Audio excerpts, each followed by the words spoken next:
উঁচু করো কোথা পর্যন্ত? হাত্তা উযুনাইহি, দুই কানের নরম গোশত পর্যন্ত। এই দেখেন, এবার বাঁধবেন কেমন করে? সাহাবীরা দেখেছেন, বলে দিয়েছেন। عن علي رضي الله تعالى عنه أنه قال يضع اليمنى على اليسرى تحت السرة رواه الترمذي। ডান হাতটা বাম হাতের উপর রাখেন। ইয়াদাউল ইয়ুমনা আলাল ইউসরা, ডান হাতটা বাম হাতের উপর রাখেন। এদিকে তাকান, আমার দিকে, কবজির উপর এইভাবে রাখেন। আর বাঁধবেন কোথায়? নবীজি বলছেন তাহতা সুররা। সাহাবী বলছেন নবীকে দেখেছি নবী বাঁধতে তাহতা সুররা, নাভির নিচে। আল্লাহু আকবার, ছেড়ে দেন, হাতটা চলে যায় নাভির নিচে। আমার নবী নামাজ শিখিয়েছেন, কোরআনে তো নামাজ নেই। এবার আমি একটা ধরেছি। আমি বললাম, বাবা তোমরা তো আহলে কোরআন। বলে হ্যাঁ আহলে কোরআন। আচ্ছা বাবা, একটা কথা, প্রশ্নের উত্তর দেবেন। আপনাদের মধ্যে হাজী সাহেব কে আছেন? বলে এই তো হাজী, অনেকগুলো হাজী আছে। আমি ডাকেন, সবকে ডাকা হলো। বলে এই না আর আছেন, আরো থাকলে ডাকেন। ডাকার পর আমি বললাম, হাজী সাহেব হজ করেছেন? বলে হ্যাঁ হজ করেছি। আমি বললাম, হাজী সাহেব একটা প্রশ্নের উত্তর দেবেন। হ্যাঁ, একটা প্রশ্নের উত্তর দেবেন। আমার দিকে মনোযোগ, মনোযোগ, ওদিকে নয়, ওদিকে নয়, ওরা তাদের কাজ করছে, আমার দিকে মনোযোগ। আস্তে আস্তে সব হবে ইনশাল্লাহ, সব হবে। হ্যাঁ, আস্তে আস্তে যেগুলো দেখছেন এগুলো আস্তে আস্তে ইনশাল্লাহ আল্লাহ সঠিক বুঝ আতা করেন, এগুলির থেকেও আমরা বাঁচার চেষ্টা করব আস্তে আস্তে। সব একসাথে হয় না কখনো। আমার নবী একসাথে গিয়ে বাবাজি মদিনাতে, হ্যাঁ, ইসলাম যে প্রতিষ্ঠিত করেছেন, একদিন গিয়ে একবারে করেননি। কত কষ্ট করেছেন, তাকে রক্ত দিতে হয়েছে, খুন মোবারক দিতে হয়েছে। কত কষ্ট করে আল্লাহর দ্বীনকে আল্লাহর জমিনে প্রতিষ্ঠিত করেছেন। দয়ার নবী রাহমাতুল লিল আলামিন প্রতিষ্ঠিত করতে গিয়ে কত মার খেয়েছেন। ভালো কাজ করতে গিয়ে যদি কোনো মার খাও, বাধা বিঘ্ন যদি আসে, ভাববেন এটা আল্লাহর কাছে কবুল হচ্ছে, কবুল হচ্ছে, কবুল হচ্ছে। হ্যাঁ, যারা এই কাজ করছেন, আমি বলবো বাধা বিঘ্ন আসবে, আপনাকে ধৈর্য ধরে সবর করে আপনি কাজ আগাতে থাকেন ইনশাআল্লাহ। আল্লাহ পাক কোরআনে বলেছেন, ওয়াকানা হাক্কান আলাইনা নাসরুল মুমিনিন। আল্লাহ পাক বলেন, হকের উপর থাকো, আমি আল্লাহ হকের উপর থাকলে তার সাহায্য সহযোগিতা আমি আল্লাহ আমার উপর ওয়াজিব হয়ে যায়। হকের উপর থাকলে আল্লাহর সাহায্য সহযোগিতা তার ওই বান্দার উপর ওয়াজিব হয়ে যায়, ওয়াজিব হয়ে যায়, ওয়াজিব হয়ে যায়। চিন্তা করবেন না, আল্লাহ আপনার সাথে আছে। ভালো কাজ করবেন, আল্লাহ আপনার সাথে আছেন। এগোতে থাকেন, সব আস্তে আস্তে হবে, তাড়াহুড়ো নয়। ভাইরা আমার, বাবাজিরা, এদিকে লক্ষ্য।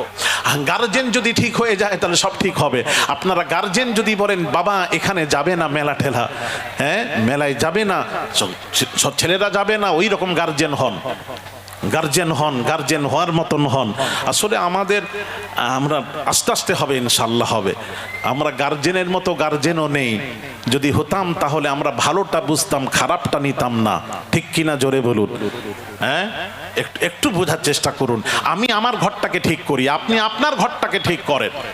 প্রত্যেক অভিভাবক যারা, তারা নিজের বাড়িটাকে ঠিক করে নেয়, তাহলে সব ঠিক হয়ে যাবে ইনশাআল্লাহ। দেখবেন কি বুঝতেই পারবেন না, কাউকে বলতে হবে না, সব ঠিক হয়ে যাবে। ভাইরা আমার, বাবাজিরা, একটু লক্ষ্য করুন। যে কথা বলছিলাম, কথাটা ফিনিশ করি, আমি একটু বোঝাই। আচ্ছা বলুন, এখন আমি আমার ওয়াজ বক্তব্য শেষ করে আপনাদেরকে নিয়ে আমি ফজরের জামাতের নামাজটা পড়ে নেব এখানে। কেমন হবে? প্রস্তাবটা কেমন হবে? ফজরের নামাজটা আমি পড়ব 11টায়। আরে কথাও বলেননি, এটা হ্যাঁ না কিছু বলবেন তো? হ্যাঁ, পীরজাদা হুজুর কিবলা আসবেন। হ্যাঁ, তারপরে কি শিহাব চতুর তিনিও এসে গেছেন শুনলাম। পীরজাদা হুজুর কিবলাও আসবেন। খুসুসি মেহমান বহু এসে আছেন। আমি তাদের জন্য অন্তরস্থল থেকে দোয়া করি, হ্যাঁ আল্লাহ যেন তারা যে মানে সাথ দিয়ে যে কাজ করছেন, সকলকে ভালো কাজে আমাদেরকে সমর্থন করতে হবে, সাথ দিয়ে কাজ করতে হবে, তবেই তো ওনাদের উদ্যোগ বাড়বে, কাজে ভালো লাগবে। আপনারা একটু সাথ দেবেন ইনশাল্লাহ। আগামীতে সামনে নেক্সটে আল্লাহ তৌফিক দান করেন। জি হ্যাঁ, আমি যে কথা বলছিলাম, এখন যদি 11টার সময় ফজরের নামাজ পড়ি, হবে? একটু সকলেই বলুন হবে। হবে না। কেন হবে না? কেন হবে না উত্তরটা দেবেন। ওয়াক্ত আসেনি। দেখলেন, এটা কার আইন? এটা আল্লাহ পাকের আইন। ইন্নাস সালাতা কানাত আলাল মুমিনিনা কিতাবাম মাওকুতা। আল্লাহ পাক বলে নিশ্চয়ই নামাজ মুমিনদের উপর ফরজ করা হয়েছে নির্দিষ্ট সময়ে, যখন তখন নামাজ পড়া যাবে না, যাবে না, যাবে না। ফজরের ওয়াক্তে ফজর, জোহরের ওয়াক্তে জোহর, আসরের ওয়াক্তে আসর, মাগরিবের ওয়াক্তে মাগরিব, ইশার ওয়াক্তে ইশা পড়তে হবে। আল্লাহর আইন, কোরআনের আইন। এই আইনটা শুধু বাংলাদেশ, পাকিস্তান আর ভারতের জন্য, ঠিক কিনা? কি হলো? तमाम পৃথিবীর জন্য।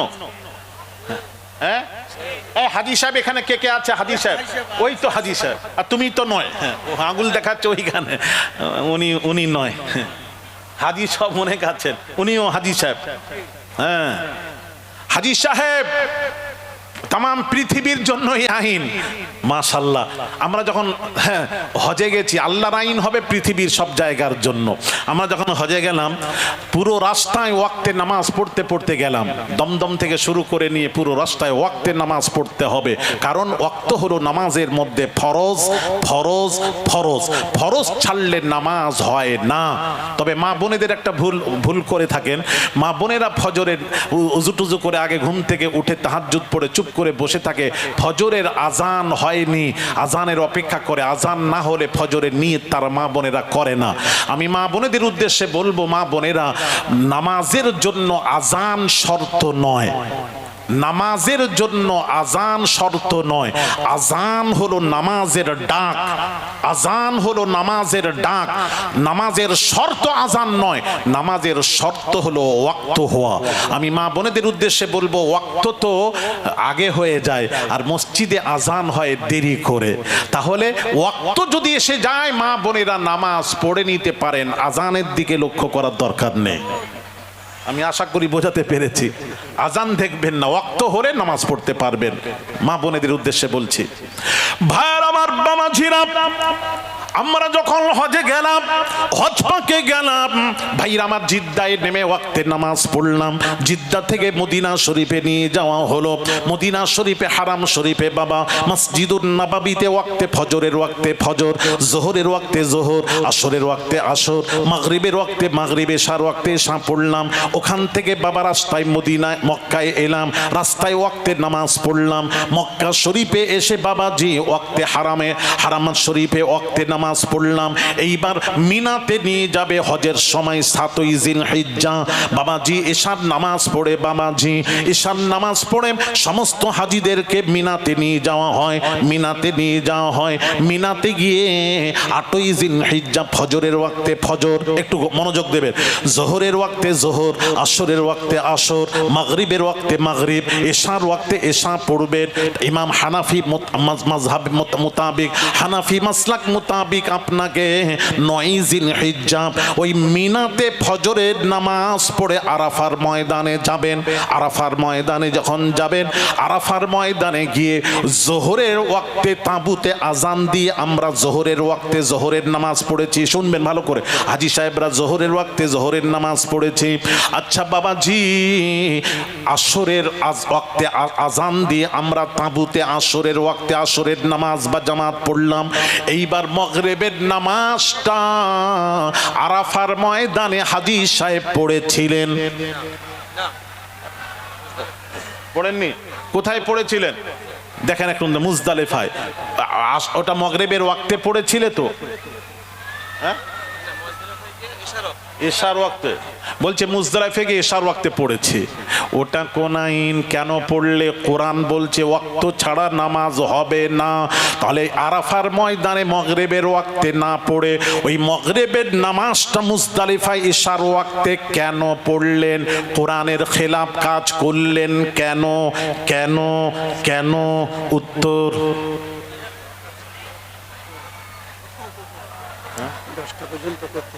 আচ্ছা বাকি আছে। হ্যাঁ, পীর বলছি। যাক, এইটুকু বলে দিই। হ্যাঁ, কি হলো? হ্যাঁ নবী পড়েছেন? উনি বলছেন নবী পড়েছেন। আচ্ছা আল্লাহ আগে না নবী আগে? কথা বলেন, কোরআন আগে না হাদিস আগে? তাহলে কোরআন আগে। কোরআন বলছেন না সলাতা কানাত আলাল মুমিনিনা কিতাবাম মাওকুতা, নিশ্চয়ই নামাজ মুমিনদের উপর ফরজ করা হয়েছে নির্দিষ্ট সময়। কোরআন যখন বলে দিয়েছে আমরা আর কোথাও যাব না, কোরআন যা বলছে মানতে হবে। হ্যাঁ তাহলে এখানে রসুল করেছেন, রসুল করেছেন, ভালো করে বুঝুন। আমি তাকে জিজ্ঞেস করলাম আহলে কোরআনকে, ওখানে মাগরিবের ওয়াক্তে মাগরিব পড়লেন না কেন, উত্তর দিতে হবে। তখন তারা বলল, আহলে কোরআনরা বলল রসুল পড়েননি তাই পড়িনি। আমি বললাম এক্ষুনি তো তোমরা বললে আমরা কোরআন মানি হাদিস মানি না, আবার এখন বলছো রসুল করেননি তাই আমরাও করিনি। আবার রসুলের কাছে গেলে কেন, রসুলের কাছে গেলে কেন? বদমাইশি। তাহলে রসুল ছাড়া আল্লাহ মানা যাবে না। ঈমান সম্পূর্ণ পরিপূর্ণ ঈমান আনতে গেলে লা ইলাহা ইল্লাল্লাহ মুহাম্মাদুর রাসূলুল্লাহ, আপনাকে আল্লাহর সাথে রসুলকে মানতে হবে। হ্যাঁ আল্লাহ কি করলেন? তাওহীদের সাথে রিসালাতকে জুড়িয়ে দিয়ে ঈমান পরিপূর্ণ করে দিলেন। ওয়া রাফা'না লাকা যিকরাক, এই আয়াতের ব্যাখ্যায় ইমাম ইবনু আতার দুইটি কওল, অনেক ব্যাখ্যা আছে, আমি আর ব্যাখ্যা করতে পরপর সবাই আসবেন। আমি আমার 10টা পর্যন্ত সময়, আমি বিদায় নেব। নেওয়ার আগে আমি আপনাদেরকে বলবো তাহলে কোরআনও মানতে হবে, হাদিসও মানতে হবে, আল্লাহ মানতে হবে, রসুলও মানতে, কথা বলেন না, রসুলও মানতে হবে। এইবার দাঁড়ান, এক শ্রেণী আছে আল্লাহ মানে রসুল মানে, ওলি মানে না, ওলি মানে না। ইনাদের সম্পর্কে আলী আসগার সাহেব আপনার বক্তব্য শুনতে চাই, চলুন এর বক্তব্য শুনেন। এক শ্রেণী আছে আল্লাহ মানে রসুল মানে, ওলি মানে না, ওলি মানে না। এরা কেমন জানেন? এরা কেমন জানেন? ঠিক এই রকম ছেলে বলছে আব্বু তোমার আদেশ পালন করব, তবে মায়ের আদেশ পালন করব না আব্বু। তো বাপ বলছে বেটা ঠিক আছে, মায়ের আদেশ পালন করতে হবে না, আমার আদেশ পালন করবি তো? জি হ্যাঁ আপনার আদেশ পালন করব আব্বু, আপনি যা বলবেন শুনবো, তবে মায়ের আদেশ পালন করব না। তখন বাপ বলছে বেটা আমার আদেশ হলো তুই তোর মায়ের আদেশ পালন কর, এটাই আমার আদেশ। ছেলে বলছে না আব্বু তোমার করব, মায়ের করব না, মায়ের করব না। এটা কেমন হলো? আরে কথা বলেন, বুঝতে পারছেন নি বোধহয়? আবার বলছি, মনোযোগ বোধ এই পাশে নেই। ছেলে বলছে আব্বু তুমি যা বলবে শুনবো, তোমার আদেশ পালন করব, তবে মায়ের আদেশ পালন করব না। তো ছেলে বলছে, তখন বাপ বলছে বেটা আমার আদেশ যদি পালন করিস, আমার আদেশ হলো তুই তোর মায়ের আদেশ পালন কর, এটাই তোর বাপের আদেশ। ছেলে বলছে না আব্বু মায়ের করব না, তোমার করব। তাহলে ছেলে বাপকেও মানল না, এর কথাও বলেনি, বাপকেও মানল না, কথা বলো না বাবা মসজিদ, মাকেও মানলো না। আচ্ছা যারা বলছে আল্লাহ মানি রসুল মানি ওলি মানি না, এরা কেমন জানেন? আল্লাহ কোরআনে বলছেন, যে আয়াতে কারিমা তিলাওয়াত করেছিলাম, ইন্নামা ওয়ালিয়ুকুমুল্লাহু ওয়া রাসূলুহু ওয়াল্লাযীনা আমানুল্লাযীনা ইউকিমুনাস সালাতা ওয়া ইউতুনাজ যাকাতা ওয়া হুম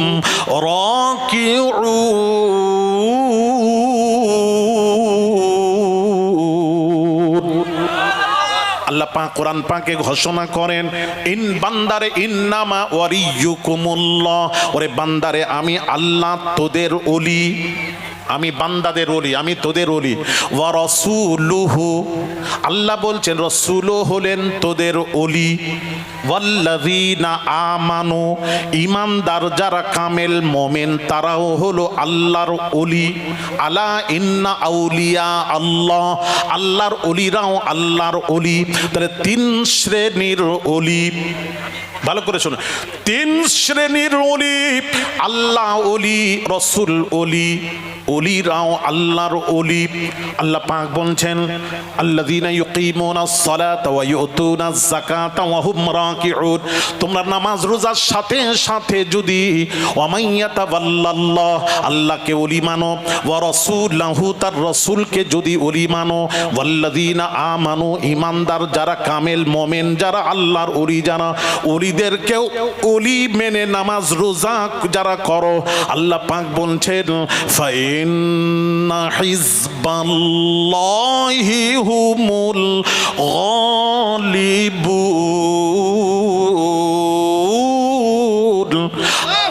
আল্লাহ পাক বলেন এই দলটির নাম, আল্লাহ বলেন হিজবুল্লাহ, আমি আল্লাহ আমার দল। জোরে বলুন। তাহলে যারা আল্লাহকে মানলো, রসুলকেও মানলো, ওলিদেরকে ওলি মেনে নামাজ রোজা করলো, আল্লাহ পাক বলছেন এরাই হলো আমার দল। জোরে বলেন সুবহানাল্লাহ। তাহলে ওলিদেরকেও মানতে হবে, ওলিদেরকেও মানতে হবে, মানতে হবে, মানতে হবে। যদি বলেন আল্লাহ মানবো, রসুল মানবো, ওলি যদি না মানেন তাহলে আল্লাহ বলছেন ওলি মানো, আপনি বলছেন না ওলি মানবো না, ওলি মানবো না, তাহলে আপনি আল্লাহও মানেন না, রসুলও মানেন না। মুযাবযাবিনা বাইনা যালিক লা ইলাহা উলা ওয়ালা ইলাহা উলা, ইস ঘাট কা না উস ঘাট কা। তাহলে ওলিদেরকেও মানতে হবে। ভাইরা আমার, বাবাজিরা, আল্লাহর ওলি যারা ওলি হয়েছেন এমনি নয়, আরে আল্লাহর ওলি হয়েছেন তারা কত তাকওয়া, কিভাবে তারা চলাফেরা করেছেন, আল্লাহর নিকটবর্তী তারা হয়েছেন, আল্লাহর প্রিয় হয়েছেন, তাদের কোন কাজের, তাদের কর্মের উপর আল্লাহু আকবার, তারা কিভাবে আল্লাহর প্রিয় হয়েছেন, নিকটতম হয়েছেন। আসুন ওলিদেরকে দেখুন, আল্লাহর ওলিরা কিভাবে নিকটতম হয়েছেন। ভাইরা আমার, বাবাজিরা, আমি আপনাদেরকে একটু তুলে ধরি। ইব্রাহিম ইবনে আদহাম, বলখের বাদশাহ, মহলে, বিশাল মহলে আরাম করছেন, চতুর্পাশে পাহারাদার পাহারা দিচ্ছে, বাদশার ঘুমে ডিস্টার্ব না হয়, কেউ ডিস্টার্ব দিতে পারবে না। বলখের বাদশাহ ইব্রাহিম ইবনে আদহাম আরাম করছেন। এমন সময় গভীর রাত্রিতে ছাদের উপর পায়ের আওয়াজ শুনতে পেলেন। পায়ের আওয়াজে ইব্রাহিম ইবনে আদহাম তার ঘুম ভেঙে গেল। ঘুম যখন ভেঙে গেল, উনি বলছেন, এই গভীর রাত্রিতে ছাদের উপর তোরা কে রে? কে তোরা? আমার ঘুমে ডিস্টার্ব করলি, তোরা কে? উপর থেকে আওয়াজ আসছে, আমরা হলাম রাখাল। আরে রাখাল, ছাদের উপর কি করছিস? না, আমরা জঙ্গলে উট চড়াতে গেছিলাম, আমাদের সব উটগুলি হারিয়ে গেছে, তাই খোঁজ করছি। কি আশ্চর্য ব্যাপার তো। আচ্ছা, তখন বাদশাহ ইব্রাহিম ইবনে আদহাম বলছেন, এই রাখালেরা, এই রাখাল বাগালেরা, রাখালরা, শোন, জঙ্গলে হারিয়ে যাওয়া উট কখনো মহলে পাওয়া যায় না, যা জঙ্গলে তালাশ করবি যা। উপর থেকে আওয়াজ আসছে, ইব্রাহিম ইবনে আদহাম, আপনি ঠিক বলেছেন, জঙ্গলে হারিয়ে যাওয়া উট যেমন মহলে পাওয়া যায় না, তেমন মহলে থেকে আল্লাহ পাওয়া যায় না। তখন বলখের বাদশার টনক খিলে গেল, বলছে, ওরে বাপরে, ভালো কথা বলেছে তো, কে তোরা, কে? দাঁড়া, আমি তোদের সাথে একটু সাক্ষাৎ করতে চাই। বলখের বাদশাহ ইব্রাহিম ইবনে আদহাম ছাদের উপর গিয়ে দেখছেন কেউ নেই। টেনশন বেড়ে গেল বাদশার। মন্ত্রী বলল, বাদশাহ, এইভাবে টেনশন করা যাবে না, চলুন একটু শিকারে বের হই। শিকারে গেলে টেনশন থেকে দূর হতে, হ্যাঁ, আপনি দূরে থাকতে পারবেন, একটু টেনশন দূর হবে, চলুন শিকারে বের হই। শিকারে বের হয়েছেন। এমন সময় একটা হরিণীকে, আমার দিকে লক্ষ্য করুন, বাদশাহ এবার হরিণীকে শিকার করছে। যেই শিকার করবে, হরিণীতে আস্তে করে ঘুরে বলছে, এই বলখের বাদশাহ ইব্রাহিম ইবনে আদহাম, এখনো কি তওবার সুযোগ হলো না? বাদশার টেনশন আরো বেড়ে গেল। শিকার কি করবে, হাত থেকে ধনুক পড়ে গেল। সঙ্গে সঙ্গেই মন্ত্রী বলল, বাদশাহ চলুন, আপনার এখন রেস্টের দরকার। এইবার ধরে ধরে নিয়ে যাচ্ছে, রেস্টে নিয়ে যাচ্ছে। এমন সময় একজন বয়োজ্যেষ্ঠ মুরব্বী, বয়স্ক একজন আসছেন, লাঠির উপর ভর দিয়ে হাত দিয়ে ইশারা করলে আমরা দাঁড়িয়ে গেলাম। বাবা, বাবা, বাদশার ঘরের দিকে আঙ্গুল দিয়ে ইশারা করে বলছেন, আমি এই মুসাফির খানায় কিছুদিন থাকতে চাই। যেই বলেছে, মন্ত্রী রেগে বলছে, এটা মুসাফির খানা নয়, এটা হলো বালাখানা। কি খানা? বালাখানা। বালাখানা, এখানে কে থাকে? বলখের বাদশা বলছেন, আমি সেই ইব্রাহিম ইবনে আদহাম, আমি বালাখানায় আমি থাকি। বাপরে, কি অহংকার, গরম কি! আচ্ছা, এর আগে কে ছিল? নামার ছেলে, আমার বাপ, তার আগে আমার দাদু, আমি আছি, আমার পর ছেলে।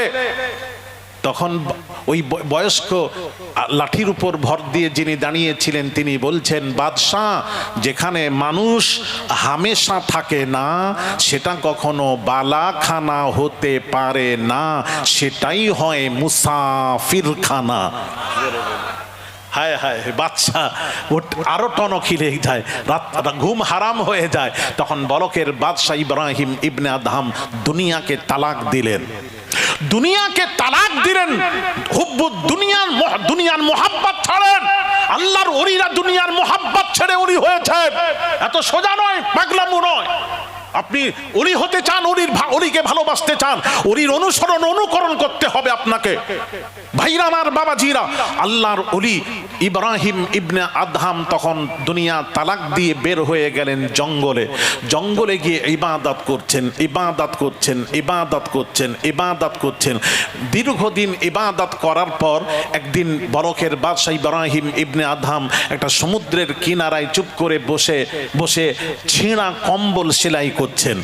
বর্তমান যে বাদশাহ ছিল খবর সংবাদ পেয়ে ছুটে গেছেন, গিয়ে বলছেন, আপনার অনেক নাম শুনেছি বলকের বাদশাহ ইব্রাহিম ইবনে আদহাম, আপনি এত বড় বাদশাহ হয়ে, আপনি এত বড় রাজত্ব ছেড়ে আপনি এখন ছিঁড়া কম্বল সেলাই করছেন, কি পেলেন আপনি রাজত্ব ছেড়ে? এত বড় বাদশাহ হাত ছেড়ে কি পেয়েছেন? তখন বলকের বাদশাহ, ভালো করে লক্ষ্য করো, মনোযোগ দাও বাবা, আমি বিদায় নেব। সেলাই করতে করতে ওই ছুঁচটাকে, বাবাজি সুতো পরানো ছুঁচটাকে সমুদ্রে ফেলে দিলেন। ফেলে দিয়ে বললেন, বর্তমান বাদশাকে বলছেন, ইব্রাহিম ইবনে আদহাম বলছেন, এই বাদশাহ, আমার ছুঁচটাকে তুলে নিয়ে এসো।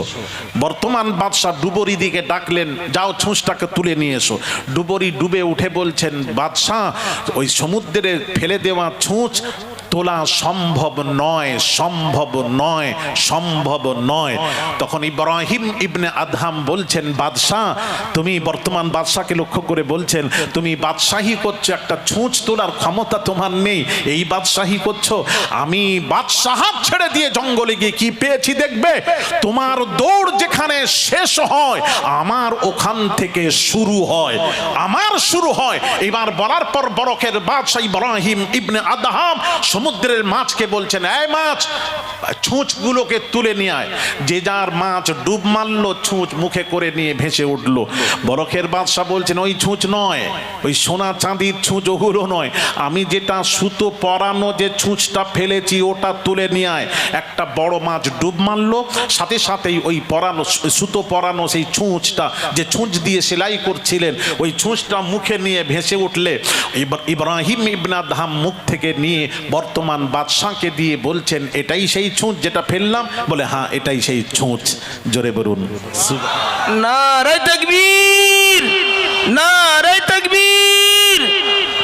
মান কানা লিল্লাহি কানা আল্লাহু লাহু, যে আল্লাহর হয়ে যায় আল্লাহ তার হয়ে। সমস্ত সৃষ্টি বস্তু আল্লাহ তার তাবে করে দেন, সে যা বলে তাই হয়ে যায়। আহা, বুখারী শরীফের হাদিস পড়েছি, আমার নবীজি বলছেন, এমন এমন আল্লাহর মাহবুব বান্দা, তাদেরকে দেখলে আপনি কাছে বসতে দেবেন না, ঘৃণা করবেন, যা সর সর সর। আল্লাহর কসম, তারা যা বলে দেয় তাই হয়ে যায়। চিৎকার করে বলুন সুবহানাল্লাহ। ভাই আমার, আল্লাহর হন, রসুলের হন, দেখবেন গোটা দুনিয়া আপনার পায়রাবি করবে, গোটা দুনিয়া আপনার কদম চুমবে। ওলিরা তাই করেছেন, আমরাও তাদের অনুকরণ করব। আমাদেরকেও নামাজ কাজা করা যাবে না। ইব্রাহিম ইবনে আদহাম বলকের বাদশা এত বড় আল্লাহর ওলি হয়েছেন, মানে এখান থেকে গেছেন কোথায়? বলকে। বাবাজি কাবাতে যাচ্ছেন, কাবার জিয়ারাতে বের হলেন ঘর থেকে, একটা পা বাড়াচ্ছেন, 2 রাকাত নফল নামাজ পড়লেন। আবার একটা পা বাড়ালেন, 2 রাকাত নফল নামাজ। আবার একটা পা বাড়ালেন, 2 রাকাত নফল নামাজ। এই পড়তে পড়তে কাবাতে পৌঁছতে 13 বছর লেগেছিল। পৌঁছে গিয়ে ওখানে দেখছেন কাবার নিজের জায়গায় কাবা নেই। চোখ ঘুঁচছেন, আমি কি দেখছি? এমন সময় আওয়াজ আসছে, ইলহাম হচ্ছে, সামনের দিকে যাও। সামনের দিকে গিয়ে দেখছেন এক মহিলা, বৃদ্ধা মহিলা বসে আছেন, তার চতুর্পাশে কাবা তোয়াফ করছে। জোরে বলেন না সুবহানাল্লাহ। হ্যাঁ, উনি কে? উনি হলেন হযরত রাবিয়া বসরি। রাবিয়া বসরি ডেকে বলছেন, ইব্রাহিম ইবনে আদহাম, তুমি কাবার সন্তুষ্টি লাভের জন্য রওনা দিয়েছো, তাই কাবা দেখতে পাওনি। আর আমি কাবা নয়, আমি কাবার মালিককে রাজি করিয়ে নিয়েছি, তাই কাবা আমার তওয়াফ করছে। জোরে বলবেন না সুবহানাল্লাহ? হ্যাঁ, আল্লাহকে রাজি করাও বাবা, নামাজ পড়ো, খারাপ কাজ থেকে দূরে থাকো। কি মেলা? কিয়ামতের দিন কুল্লু নাফসিন যায়িকাতুল মউত। আল্লাহ একদিন না মৃত্যুর স্বাদ গ্রহণ করতে হবে। কত জানাজায় শামিল হয়েছি, কত জানাজার ইমাম হয়েছি। আল্লাহ একদিন এমন দিন আসবে যেদিন আমার জানাজার নামাজ মানুষের আদায় করে খাটিয়ার উপর নিয়ে গিয়ে কবরস্থান, অন্ধকার কবরে যেদিন শুইয়ে দেবে, এমন ঘরে যেখানে বিছানা বালিশ থাকবে না, ফ্যানের বাতাস থাকবে না। আল্লাহ, হাজার হাজার বছর অন্ধকার কবরে কি করে পড়ে থাকবো? মাবুদ, মাবুদ, ওইটা একটু স্মরণ করেন। সোনা হাতে ধরে বলি, স্মরণ করুন, স্মরণ করুন। মরতে হবে, এখান থেকে বাড়ি যাওয়ার গ্যারান্টি কারোর কাছে নেই, গ্যারান্টি দিতে পারবো না। ভাই আসছে, একটু রাস্তাটা এ করতে হবে। হ্যাঁ বলো। না, না, আমি বলে দিচ্ছি। সাদা হুজুর, ভাইরা আমার, বাবাজিরা, হ্যাঁ বলো। হ্যালো হ্যালো ভাই, আমাদের আকাঙ্ক্ষিত যিনি ভারতবর্ষের জমিন থেকে পায়ে হেঁটে আল্লাহর কাবা বাইতুল্লাহ শরীফে রওনা দিয়েছিলেন, এই মুহূর্তে তিনি আমাদের মাঝে উপস্থিত হয়েছেন। সকলে একটু তাকবীর দেন। নারায়ে তাকবীর, নারায়ে তাকবীর। শিহাব ভাই স্বাগতম, স্বাগতম, শিহাব ভাই স্বাগতম। নারায়ে তাকবীর। আল্লাহু আকবার। বসেন বসেন বসেন। দাদা হুজুর হাওয়ার পিছে খালেক ভাই, ফরিদ ভাইয়ের সঙ্গে থাকতে হবে এই মেলাটা। হ্যাঁ, বসেন বসেন বসেন, আসছে। হ্যালো ভাইয়ের আমার, বাবাজিরা, হ্যাঁ বসেন বসেন। শিহাব সাহেব পায়ে হেঁটে যখন হজে গেছিলেন, হ্যাঁ, তখন অনেক ফতোয়া বের হয়েছিল। কেউ বলছে চলবে না, চলবে না, চলবে না। ফতোয়া চলবে না কেন? আপনি যেভাবে যেতে পারেন, এখানে কোনো শর্ত নেই। আপনি যে প্লেনেই যাবেন, আগে তো হেঁটেই হেঁটে মানুষ আসতো। আদম আলা, আরে বস ভাই, লাইটগুলো আছে, লাইটগুলো ছেড়ে বসবেন, লাইটগুলো সামনে চলে আসবেন না। আদম আলা নবিয়িনা আলাইহিস সালাতু ওয়াস সালাম, আপনারা জানেন হিন্দুস্তান থেকে, হ্যাঁ, হিন্দুস্তান থেকে হেঁটে হেঁটে হজ পাকে গেছেন। হেঁটে হেঁটে হেঁটে গেছেন হজ পাকে। 10 বার হেঁটে গেছেন। আদম নবী গেছেন। শিহাব চত্র যিনি হেঁটে কাবা তওয়াফ করেছেন, মক্কায় হজ পাকে গেছিলেন, ওটা আদম নবীর সুন্নাহ জিন্দা করেছেন। আদম নবীর সুন্নাহ জিন্দা করেছেন। উনি প্র্যাকটিস করে তারপর গেছেন, মানে রাস্তায় নেমেছেন। তারপর ফতোয়াবাজি করবেন না, টপ করে না জেনে ফতোয়া দেওয়া সম্ভব নয়। আল্লাহ তার হজকে কবুল করেন। জোরে বলি আমিন, আরো জোরে বলি আমিন, আমিন। আর হুজুর আল্লাহর ওলির তার অনুকরণ করবেন, তাকে ভালোবাসবেন। সে যেভাবে আল্লাহর প্রিয় হয়েছে, আপনিও সেইভাবে ইবাদত করে আল্লাহর প্রিয় হন। হ্যাঁ, ফুরফুরার পীর মুজাদ্দিদুজ জামান যেভাবে, এরা কি করবে? ভেঙে দেবেন। এই সামনে কারেন্টের তার আছে, কারেন্টের তার, একটু সরে বসো। কারেন্টের তারগুলো একটু ছেড়ে বসো। দুর্ঘটনা ঘটতে পারে, এরকম করো না বাবা। আসছে, যে যেখানে আছেন ওই অবস্থায় বসে যান। এই অবস্থায় থাকেন। আসছে বাবা, আসছে, আপনার খুশুসি মেহমান আসছেন।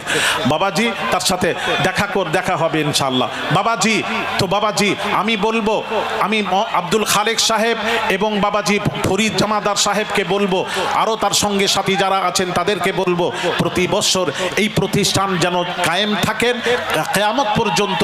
আল্লাহ তার সাথে আপনারা থাকবেন, এটা কায়েম থাকেন, আল্লাহ যেন কবুল করেন। উনি ভালো কাজ করছেন, ভালো কাজ করলে তার সাথে থেকে আপনারা সহযোগিতা করবেন, তার উদ্যোগ বাড়বে, মনের বল বাড়বে, আপনারা উদ্যোগ দেবেন। উদ্যোগ তাকে তার সাথে একটু সাথে থাকবেন। এলাকাবাসীকে বলবো, এলাকাবাসী যদি সাথ না দেন, সে কাজ করবে কি করে? কাজ করতে ভালো লাগবে না, মন খারাপ হবে। আপনারা কাজ করবেন। আল্লাহ তৌফিক দান করেন, আল্লাহ তৌফিক দান করেন। সকলেই বলি আল্লাহুম্মা আমিন। আরো জোরে বলি আল্লাহুম্মা আমিন, আরো জোরে বলি আল্লাহুম্মা আমিন। আল্লাহ পাক কোরআন পাকে বলেন, মা আতাকুমুর রাসূলু ফাখুযুহু ওয়া মা নাহাকুম আনহু ফান্তাহু। আল্লাহ পাক বলছেন, রাসূল যেটা দিয়েছেন রসুল যেটা দিয়েছেন গ্রহণ করো, ওয়ামা নাহাকুম আনহু ফান্তাহু, আর রসুল যেটা নিষেধ করেছেন তার থেকে দূরে থাকো। দুটো কাজ, দুটো জিনিস। আর রসুলের আদেশ হলে করবেন, নিষেধ হলে করা যাবে না। তবে মেলা টেলা মুসলমান যেটা রসুল যেটা নিষেধ করেছেন সেই কাজ করবেন না। আমি অনুরোধ করব, যদি রসুলের শাফাত পেতে চান কিয়ামতের দিন, কিয়ামতের দিন ওমিয়া হই হই কিসের হই হই, কিয়ামতের দিন রসুলের শাফাত পেতে চাও তাহলে সেই রসুলের অনুসরণ অনুকরণ করো যে নবী কিয়ামতের দিন নবী চিন্তা করছেন, হায় আমার উম্মতের কি হবে, উম্মতের চিন্তা করছেন। আল্লাহ পাক বলেন ওয়ালা সাউফা ইউতিকা রাব্বুকা ফাতারদা, আল্লাহ বলেন বন্ধু চিন্তা করবেন না, কিয়ামতের দিন আমি আল্লাহ আপনাকে সন্তুষ্ট রাজি খুশি করাবো। আল্লাহর নবী বলেন আল্লাহ গো ইজালা আরদা ওয়া ওয়াহিদুম মিন উম্মতি ফিন্নার, আল্লাহ তুমি